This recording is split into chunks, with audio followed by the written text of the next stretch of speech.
Yo, yo, yo guys, check kamusta mga idol? What the hell is going on mga idol? No, holy spurpy. What what the hell happened, man? No? Grabe. Alam niyo nanonood na ako ng balita. Tapos pagtingin ko sa cellphone ko, nagbabrowse ako sa aking tawag dito sa Twitter. Biglang nakita ng boom. Grabe, nakita ko yung down, yung pagbagsak mga idol, gravities. Nagkagulatan mga idol at ayan, grabe, no. Alam mo yun, yung gaano ka lang, nag-relax ka lang kasi may position ako kanina, mga lodi, nakalong ako eh.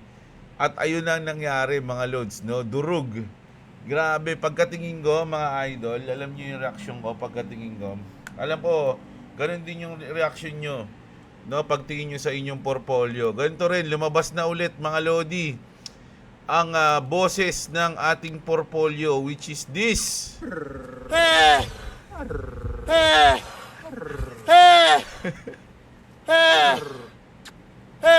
خلاص خلاص خلاص خلاص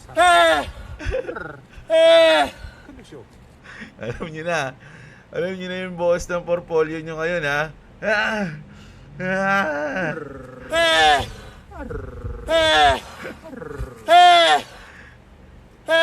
Ayun, habang pula. خلاص خلاص خلاص خلاص كل شوف Namiss ko yung camel natin, mga idol. Namiss ko yung camel. Ayan na, bumalik na si camel. Grabe. Grabe, mga idol, no? Kitang-kita natin, Bitcoin nag-drop. Grabe to. From 95.4 to 91.8. Boom, durog talaga, mga idol. Magkano ang liquidated ngayon, mga lods? No? Grabe, kasama na ako sa ano niyan, sa statistic ng mga na-liquidate. No, pero kasi nung nakita ko siya, ayun, no, nag-ano na naman tayo. Ayan, position tayo. No, para mabawi natin yung talo natin. So, ngayon ongoing $29 mga idol yung profit natin, mga lodi, no? Pero kung titignan niyo yung position history ko, mga idol, ayun yung talo ko kanina, $56 mga lodi dahil sa pagbagsak na yan, ha? $56. So, kailangan mabawi natin yan. No, nasa 31 na tayo. 31 na. Pero pansinin niyo mga lodi, yung bagsak ng BTC tsaka ng XRP. Grabe yung bagsak ng XRP, 10%. Tapos bigla siyang bumalik banda dito, no? 10% mahigit, tapos umangat siya agad ng 5%. So halos 50% agad yung binalik niya. Parang sinundot niya lang yung mga nandito sa baba, tas bumalik na siya. Sa Bitcoin, mga lodi, ang bagsak niya is ilang percent? 3%, no? Kasi malaki yung presyo ng Bitcoin eh. Kaya ganun, kalayo. 3%. Yan. Tapos, ang binalik niya lang is wala pa sa hapo, mga nasa 1% lang. Kita nyo naman yung pagkakaiba, di ba? Ang laki ng bagsak dito. Tapos, naka-recover dito lang banda sa 92. XRP, bumagsak siya. Recover niya kalahati agad. Di ba? So, hindi natin alam kung anong dito, mga idol, pero ayun nga, no, negative tayo, mga idol, syempre, alam niyo na yan. Ngayon, nasa 34, sana mabawi natin, pero nung isang araw pa ako na tinatamaan yung stop loss ko, so ang babawiin ko dapat is 100, no, 100 USD. So ngayon sa 32 pa lang tayo, malayo-layo pa yung ating babawiin, mga lodi, no. So ayan, grabe. Ang tindi nung nangyari na yan, mga lods, at talagang sobrang daming na liquidate, mga idol. Kung titignan nyo dito, ayan $781.5 million, mga lodi. Bitcoin dump hard to 92K, 91.8 nga, di ba nang tinignan natin? Liquidated 781 million, halos 1 billion. Diba? Unti na lang, 1 billion na. The crypto market is in the past 4 hours. 751, shorts. Ibig sabihin, may na-liquidate pa rin sa shorts. Grabe. Imagine. Ganun kasakit. Mga idol, sa pagbaba na yon, may na-liquidate na sa long, may na-liquidate pa sa short. Pero mas malaki yung long, syempre, grabe. Kita nyo naman yung drop niya. Sobrang lalim. Isipin nyo mga idol 1 minute, 1 hour natin. Isipin nyo mga lodi. Talagang gusto niyang kunin yung mga nandito sa baba. Grabe, no? Grabe. Yung mga nakaposition dito, mga lodi, tapos panalo na, at hindi nag-take profit, mga lodi, at yun, talo pa. Isipin nyo mga idol yung ganitong, kailan ba tayo huling napunta sa sa 1.8? Dito mga lods, January 1. January 1 mga idol lang napunta tayo sa 1.8. 'Di ba? Umangat na tayo ng $2.4 mga lodi. As lumakbay tayo ng ilang araw, halos 20 days. Binalikan natin 'yon. Grabe naman 'yan. Ganun-ganun lang.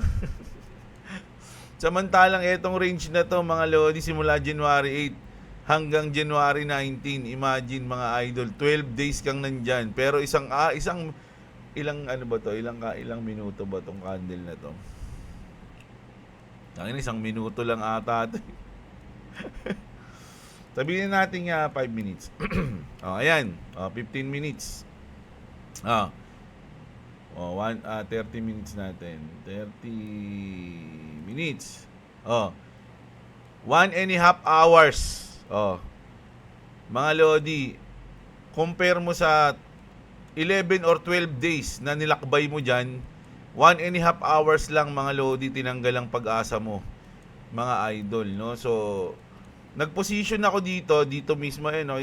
Kita nyo, di ba? Yung dulo ng candle. Ayan, sakto yung position ko dyan. Kasi ito, may hirap tiyempohan yung week na yan, mga lods, Napakahirap. So, nung lumabas na yung isang candle, doon na ako nag-position, mga idol, no? So, grabe. Dito nga, hindi nga huli yan, kasi mga minutes, mahirap talaga, mga idol, no? Pero, okay na yung position ko na to. At least, nakahabol ako sa pag-drop, no? Nasa 1.9 tayo. 1.92, 40 o 39. So, sana mabawi natin yung 100 natin na natalo, mga idol, no? Ang margin ko dito, 74 USDT, mga lods, no? Hiniram ko muna sa aking BGB. No, nag-iipon din akong BGB. Sabi ko, pera muna pang trade. Sayang yung chances, ayan. Bumawas muna tayo. Grabe, taliwas sa aking rules, mga lodi, no, na bumabawas ako sa binubodega ko. Pero sayang kasi, mga idol, baka ito na yung chance para mabawi ko yung talo ko, mga lods, no. Grabe, no, nung nanalo tayo nung nakaraan ng $400, mahigit. Ngayon binabawi na, unti-unting binabawi. So $100 na yung talo natin na kailangan natin bawiin, mga idol. Ganun talaga ang trading, minsan panalo, minsan talo. So, sana dito makabawi tayo. Medyo malayo-layo naman to, mga lods, Kasi kung bababa ulit yan ng ganito, ng ilang percent, siguro yung Bitcoin is bababa na ng 90 USDT. No? Ang lapit niya lang, pag binaba niya to, 91 o 90, ganyan dito. Bale, may pampalo up pa naman tayo dyan, Kung sakaling meron pa akong last na pampalo up dyan.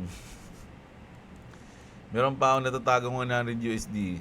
So, pag dito, inabot to, last na yung yung 100 USDT na yung napamposition ko ng long. And then, kapag talagang hindi binigay, ayoko na. Hindi na ako mag-trade muna. Hindi ko na babawasan yung aking bodega.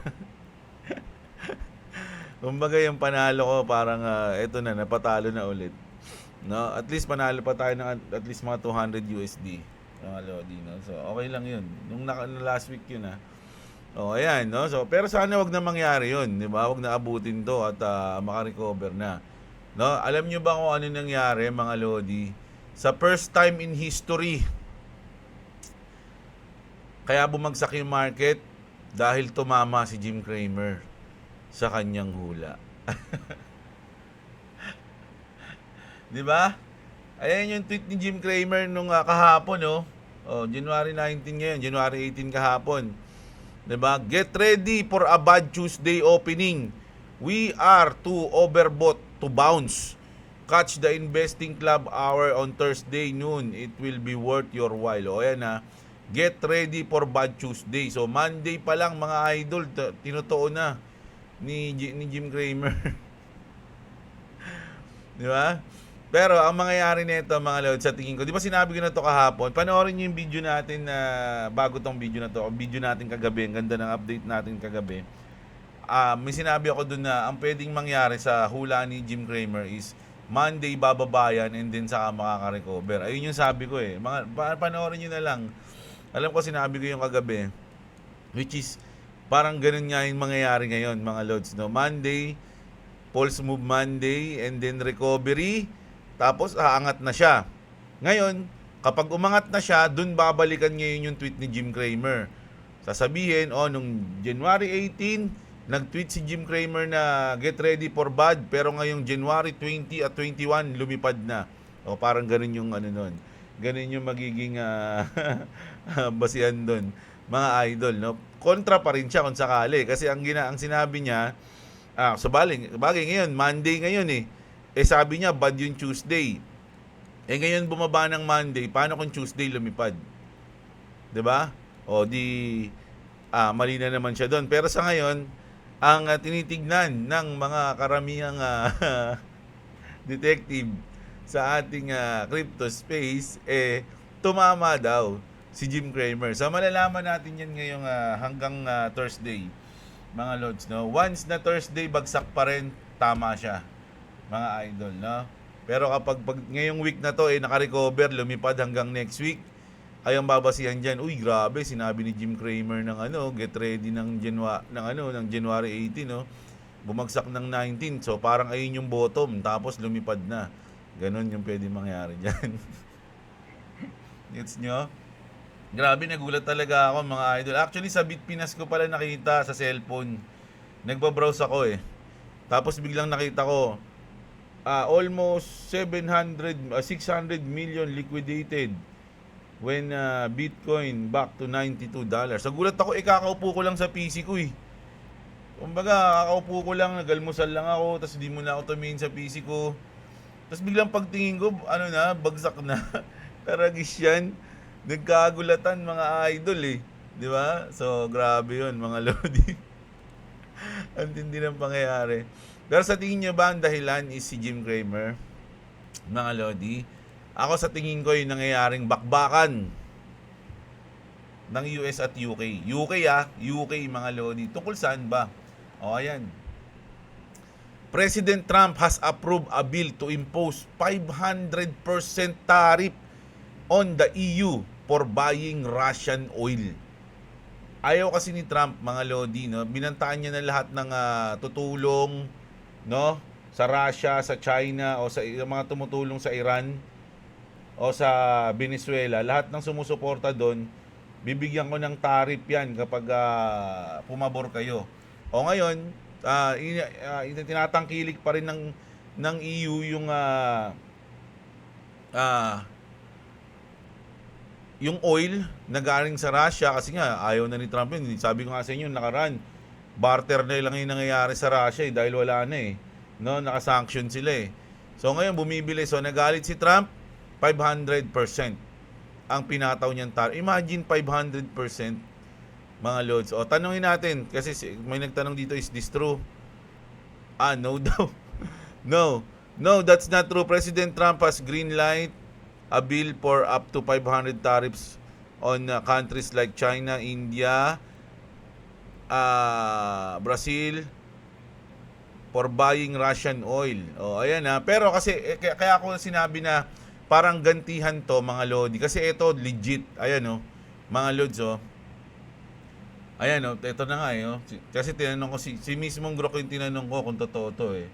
Sabi, hindi, pala. Ito.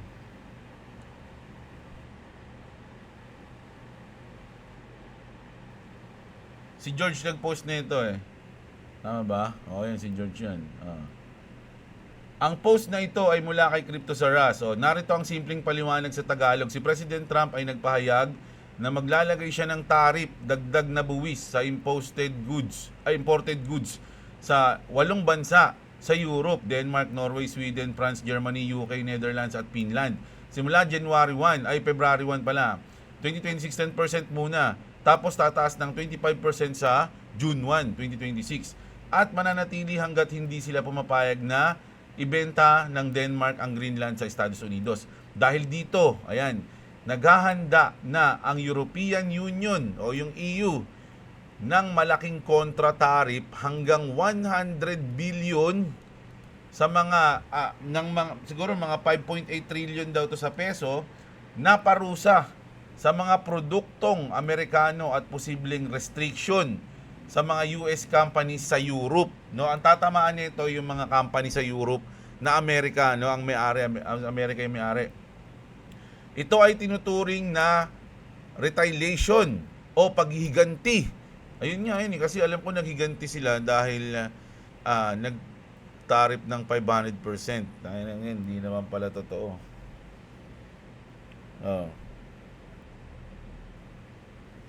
Ibig sabihin, pag tinanong mo si Grok dito, yung isa sasabihin no, yung isa sasabihin yes. Ayan o. Ayan to. Yes. Trump has backed a bipartisan proposing up to 500% tariff on country. O, di ba? Ang gulo ni Grok 500% tariff on countries like China, India, potentially EU. Buying Russian energy but it's not yet law. Kumbaga, propose pa lang pala. Hindi pa sinasabatas, no? So, pinropose ni Trump, no, mga idol, na 500% tariff sa EU, mga idol. Kaya sinabi na no kasi wala pang batas nun, no, naka-propose pa lang. So ngayon siguro narinig ng EU yun, parang paghihiganti na agad, no, sa post. May split image ng mukha ni Trump sa tabi ng punit na EU flag, sumisimbolo sa pagkawatak-watak ng relasyon. At may video clip mula sa Fox News na nagpapakita na breaking alert tungkol sa tariff timeline na konektado sa issue ng Greenland. Ano ang epekto sa Bitcoin or crypto? Short term, pansamantalang maaaring maging volatile, pagbaba o pagtaas ang presyo ng Bitcoin dahil sa risk off mood. Kapag natatakot ang mga investor, nagtitipid muna sila at lumalayo sa risky asset tulad ng crypto at stocks. Long term, pangmatagalan, posibleng tumaas ang inflows pagkapasok ng pera sa Bitcoin dahil tinuturing itong borderless hedge, isang asset na hindi kontrolado ng isang bansa o ng trade block. Katulad noong US-China trade war noong 2018-2019. Bumababa ang correlation ng BTC sa stocks at dumadami ang institutional money na pumapasok, halos 1 billion. Sa madaling salita, nag-away naman ang US at EU dahil gusto ni Trump kontrolin ang Greenland strategic island sa Arctic para sa defense laban sa China and Russia. Gumagamit na naman ng tariff bilang sandata si Trump. Naghahanda ng kontra ang Europe. Tama. So, ini-impose ni Trump na magkaroon sila ng 500% tariff at naghahanda naman ang EU ng 100 billion tariff and market restriction sa US companies na nakabase sa UK o sa EU. Markets kinakabahan, Bitcoin maaaring maapektuhan, pero marami ang naniniwala na mas lalakas ito kapag lumala ang gulo sa traditional finance at geopolitics. Kaya may particular na bahagi yan. So, ayun nga mga lods, no? Sa tingin ko dahil nga nagkakaroon ng, kahit na sabihin mong hindi pa ito nasasabatas mga lodi, pwede na ito mangyari anytime 'Di ba? Kapag sinabi ni Trump na sige, banat 500% tariff, banat na. Siyempre gaganti ngayon yung EU. Ano ka? Boss? Baka lumalaki na yung ulo mo, parang masyado ka nang nagiging umaasa sa kapangyarihan mo bilang presidente ng US. So yan Marami na nagagalit sa kanya ngayon kay Trump mga lodi, kahit na yung kanyang mga allied, no? Allied mo na, nag-aaway pa kayo. Dahil dun sa Greenland yun mga idol Kaya nga itong anong bansa to? Denmark, no? Ibo-boycott nila, no? Ayan, no? Denmark announces its boycott of all diplomatic relations with the United States, no? Ito isa pa to, mga lods, no? Nagkakaroon tayo ng away-away dahil dyan, mga lodi. Ano ba yan? The official image that latest BRICS summit with the attendance of leaders from 36 countries. Grabe yung BRICS, mga idol, no? Meron na silang 36 countries, mga lods. At nandito yung pinakamaraming populasyon sa buong mundo. Na kahit China at India, ayun yun Di ba? Pinakamaraming populasyon sa mundo, mga idol, China at India. Mga lodi, pwede na nga nilang partneran lahat ng mga tao sa mundo. Bawat tao sa kanila Pero isipin nyo, mayroon pang 34, bukod sa dalawa niya, mayroon pang 34 nakasama o nakasapi. May Thailand pa Venezuela, kasama pala sa BRICS yan, Vietnam, Turkmenistan, Thailand, Serbia, Sri Lanka, Malaysia pa, Laos, uso na ngayon, Bolivia, United Arab, South Africa. Ayan yung ibig sabihin ng BRICS, mga lodi, no? Brazil, Russia, India, China at South Africa, mga idol. So, imagine mga lodi, etong mga to, talagang ididitch nila yung dollar. Hindi na sila gagamit ng dollar. Kaya nagagalit si Trump Kasi gusto nga nila magkaroon ng sariling stablecoin Ayun yung sinabi natin, di ba? Magkakaroon sila ng stablecoin na nakaback sa gold and silver. Which is, ayun dapat ang tamang gawain. Di ba? Hindi yung ibaback mo siya sa utang. Di ba? So, mukhang malulugi ako. Hindi natin alam kung anong mangyayari dito, mga idol. Pero ang dami nila 36 countries, mga lodi. Saan kaya dito yung sa Laos? Wala. Wala si Bongbong. Bata pala ng US pala si Bongbong, mga idol. Kung si Digong siguro yung presidente, malamang sa BRICS sumapi yung si Digong Mga lodi, ano sa tingin nyo? Ayan, grabe, di ba? Ano pa? Ito pa, mga lodi. Pero ang nagsabi dito is yung si Yatsui. No, si Yatsiu. Crypto's Trump moment is over.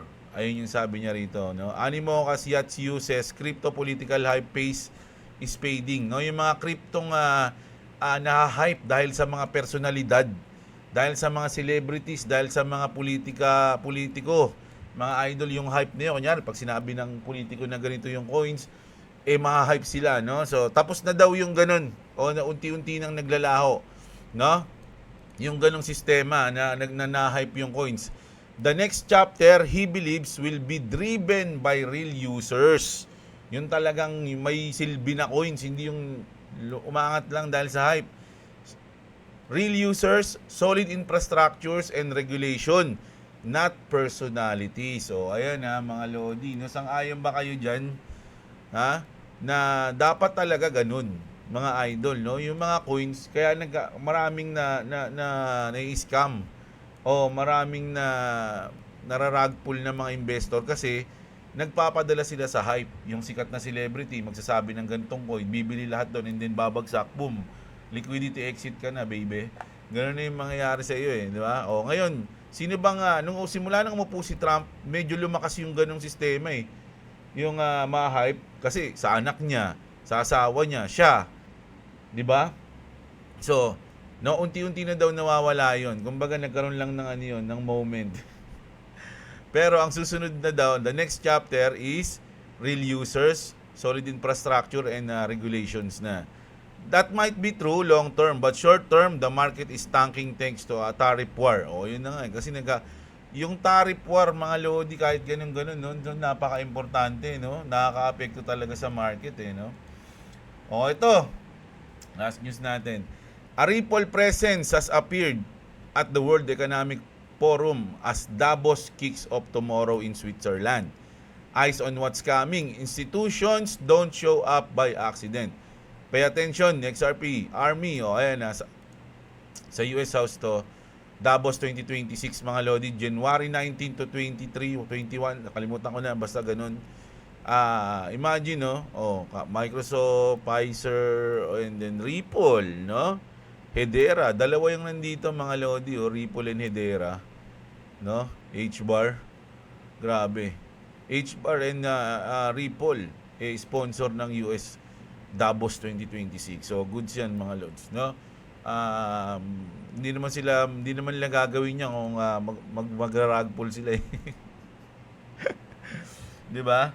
So grabe, yun lang yung biglaan nating update ngayong umaga mga Lodi. Grabe kasi, 'di ba? Biglang nagkaroon ng ng panic mga idol. Durog, no? Narinig ko na naman yung boses ng masa.